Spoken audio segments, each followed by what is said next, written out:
Considering a new career change in welding, first I had to find a school. So when I found Bishop State, from the first time I walked on campus, met my instructors, I knew this was the place I wanted to be, so I just knew it was a great choice for me. Mr. Maul was the greatest person I ever could have met. From the first day, I can say, when I came on campus, he saw the drive in me, he saw the ambition in me. He would push me harder than others because he knew that what I wanted. Practice. I thank him for that. I lost my daughter in August of 2016. So when I lost my daughter, life actually just stopped. I didn't feel no urges, no motivation for anything.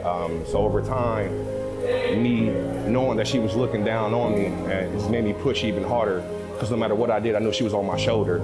So to see where I'm at now, I know she'll be that much more proud of me. Bishop has opened many doors for me. Not only did I make the Dean's List, I graduated in May. I've also became a member of Phi Theta Kappa with the Alpha Epsilon new chapter of Bishop State. The people that I met along the way, I could have never met if I would have never took this chance on life. To anybody that's thinking about going back to school, never give up. I'm 37, so it's never too late. Whenever someone tells you that you can't, push harder. The only obstacles that you place on you are the ones that you place on yourself, so the sky's the limit.